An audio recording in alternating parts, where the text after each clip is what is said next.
वर्धा जिल्ह्यात राष्ट्रवादी शरद पवार गटाचे प्रवक्ते नितेश कराळे यांना मारहाण झाल्याची घटना घडली। मांडवा गावातून मतदान करून परतत असताना ही घटना घडली आहे। भाजपच्या कार्यकर्त्यांनी मारहाण केल्याचा आरोप कराळे मास्तरांनी केलाय। उमरी बेगे येथील उपसरपंच सचिन कोसे यांनी मारहाण केली असल्याची माहिती आहे। कराळे मास्तरांना झालेल्या मारहाणीच्या घटनेने वर्ध्यात मोठी खळबळ उडाली आहे। पत्नी आणि मुलीला देखील मारहाण आणि शिवेगाळ झाल्याचा आरोप कराळेंनी केलाय। मी माझ्या गावात मतदान करायला गेलो, मतदान करून आलो आणि माझ्या गावातून येताना उमरी हे गाव लागते, तिथं मी थांबलो। तो माझा नेहमीचाच रस्ता आहे आणि आमच्या काँग्रेसच्या बूथवर थांबलो। त्याच्या अगोदर पोलिसांची गाडी येऊन गेली होती। पोलिसांच्या गाडीवाल्याने सांगितलं का तुम्ही 2च खुर्च्या ठेवा आणि तिकडं 8-8 खुर्च्या टाकून लॅपटॉप टाकून लोक बसले होते आणि मला माझे कार्यकर्ते सांगून राहिले होते का सर तिथं 8 लोक कसे बा, आम्हाला 2च सांगितले।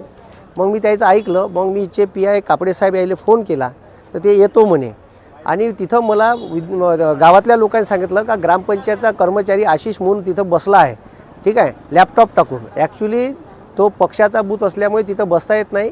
कलेक्टर साहेबांनी आणि SDO साहेबांनी BLOसाठी आतमध्ये जागा दिली आहे आणि सरकारी कर्मचाऱ्याला त्याच्या बूथवर बसायचा अधिकार नाही आहे। हे नसताना मी त्याला फक्त विचारायला जाऊ बा, मी काही एकही शब्द बोललो नाही। अर्ध्या रस्त्यात गेलो नाही, मेन रस्त्यावरच 2 बूथ एकासमोर एक असे लागले होते। तर सरळ तो गुंडा प्रवृत्तीचा आणि आमदार पंकज भोयरचा पिलांटू सचिन खोसे यानं सरळ आणि त्याच्यावर क्रिमिनलचे बरेचसे आरोप आहे, त्याच्यावर गुन्हे दाखल आहे आणि तो डायरेक्ट माझ्या अंगावर येऊन मला मारहाण करून राहिला, ठीक आहे। मी एकही शब्द बोललोच नाही, म्हणजे मी रस्त्यानं चाललो तर डायरेक्ट माझ्या अंगावर आला। माय बहिणीच्या शिवा दिल्या, ठीक आहे, घाणेरड्या शिवा दिल्या, माझी गच्ची पकडली आणि मला डायरेक्ट मारायला भिडला। म्हणजे मी गफल तिथंच होतो, ठीक आहे। मला माहीतच नाही का हे आपल्यावर हमला करणार का करणार। हे सरळ BJPचे माजलेले जे काही हे लोक आहे पोसून ठेवलेले, पंकज भोयर यांनी पोसून ठेवलेले लोक असे अरेरावी करतात आणि सरळ आणि त्याच्यानंतर बाकीचे लोक गावातले धावत आले तर त्याले म्हणे एका पाहून घेईन। माझी पत्नी सहित कुटुंबासहित मी येत होतो। माझी पोरगी माझ्या पत्नीच्या कडीस होती, ती मधात टाकायला आली तर तिथे इथं पकडलं आणि ती मला आडवी आली असताना माझ्या पोरी सगट मारहाण केली। माझ्या पोरीला एक ठुसा लागला, ती रडून राहिली होती। माझी पत्नी मधात आली असताना तिला ओढताण केली आणि तिलाही शिवीगाळ केली।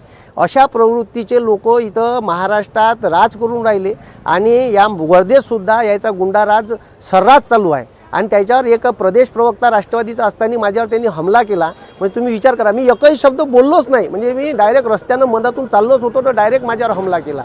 आणि हे योग्य आहे का, हे मतदारांनीच लक्षात घ्यावं। याची गुंडा प्रवृत्ती भ्रष्टाचार प्रचंड माजलेला आहे आणि हे सरळ अरेरावी करत आहे। मी एकही शब्द बोललो नसताना ही मारझोड केलेली आहे, ठीक आहे। आणि सरळ त्याच्यानंतर पुन्हा एक ठाकूर म्हणून तिथं माणूस आहे, एक जवादे म्हणून स्त्री आहे, ती सरळ माझ्या अंगावर आली, मला शिवीगाळ करू लागली, आई बहिणीच्या शिवा दिल्या घाणेरड्या। मी ऐकूनच राहिलो, माझं काही त्याच्यात स्टेटमेंट नव्हतं, तरी त्यांनी अशा पद्धतीचं माझ्यावर डायरेक्ट हल्ला करणं हा योग्य आहे का, हे लोकांनी समजून घ्यावं।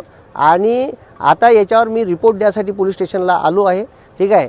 म्हणजे अक्षरशः हे प्रशासनाला ऐकत नाही आणि प्रशासन झोपीत होतं का तिथं ग्रामपंचायतचा कर्मचारी लॅपटॉप घेऊन पंकज भोयरच्या बूथमध्ये बसून आहे आणि तिथून पावत्या वाटून राहिला, हे लक्षात घेणं गरजेचं आहे। म्हणून मी आता पोलीस स्टेशनला तक्रार दाखल करायसाठी आलेलो आहे।